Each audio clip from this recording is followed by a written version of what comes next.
Alléluia, papy. Oui, alléluia, devancier Sam Abiola. C'est une grande joie pour moi de te retrouver ainsi, en bonne santé. Moi aussi, une grande joie. J'avais une question qui me taraude un peu l'esprit. C'est au niveau...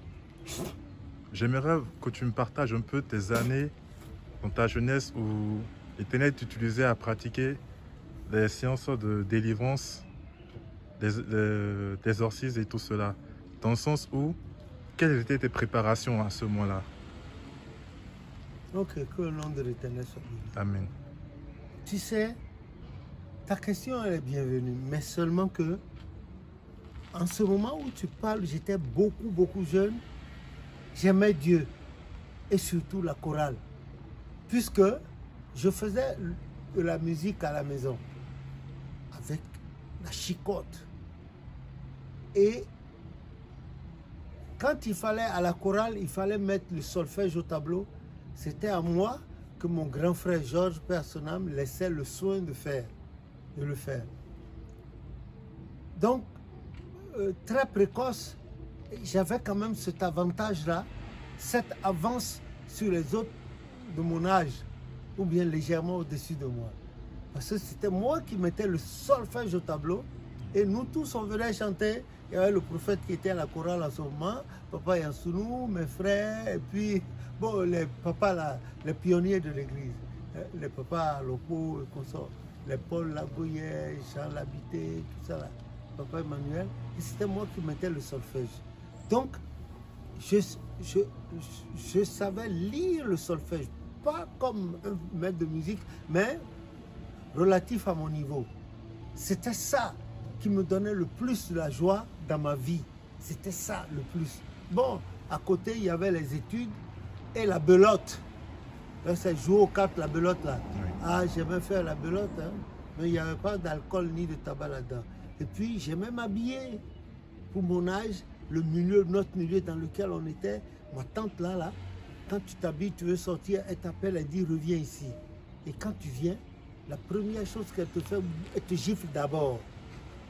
Avant de te dire pourquoi elle t'a giflé. C'est-à-dire que le pantalon et la chemise, l'anglais dit to match with, ne correspondent pas.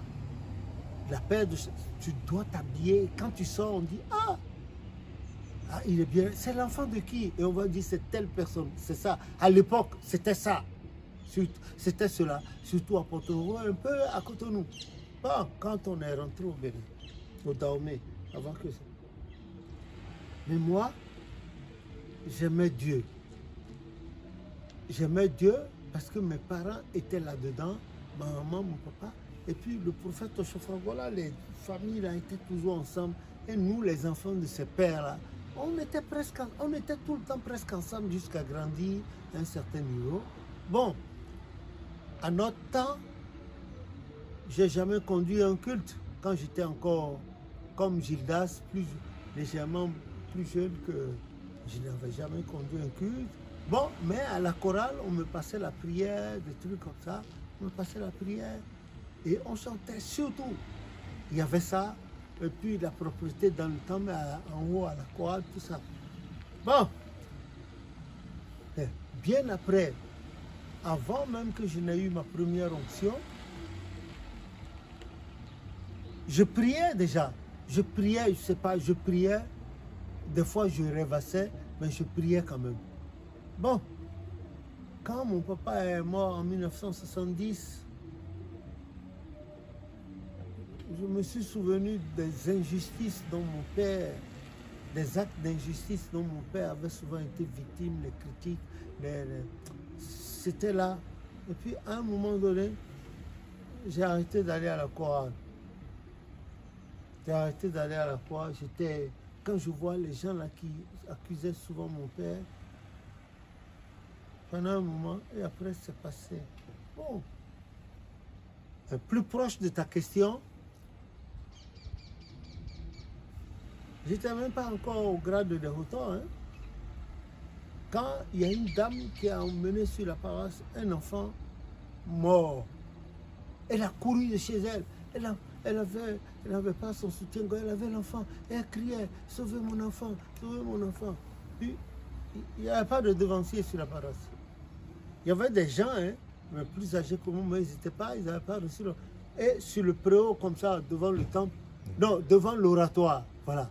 J'ai dit, mettez-le là. Et elle a mis j'ai dit, couvrez votre poitrine avec le... Parce qu'elle était désespérée. Elle a mis l'enfant sur le préau, là, devant l'oratoire. Et puis, spontanément, je suis allé prendre un bout de bougie d'autel et j'ai pris le psaume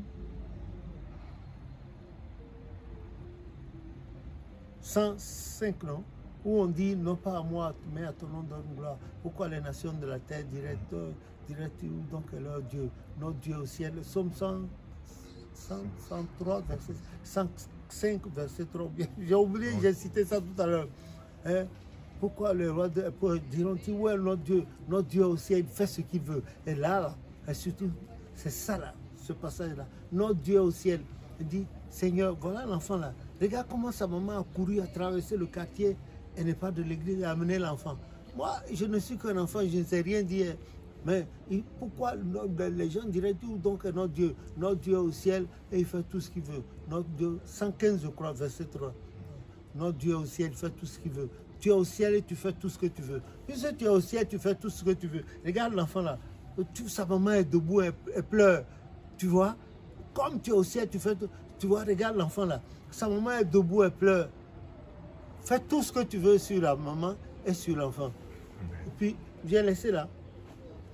J'ai dit à la maman, vous pouvez vous... Elle n'avait pas ses cheveux. Il demandait aux femmes qui sont couvantes de lui donner un truc pour se couvrir les cheveux. Et puis elle était là, elle pleurait. Vous voyez une maman dont l'enfant est... Ah, mon âme était touchée, pas troublée. J'étais touché. Et puis,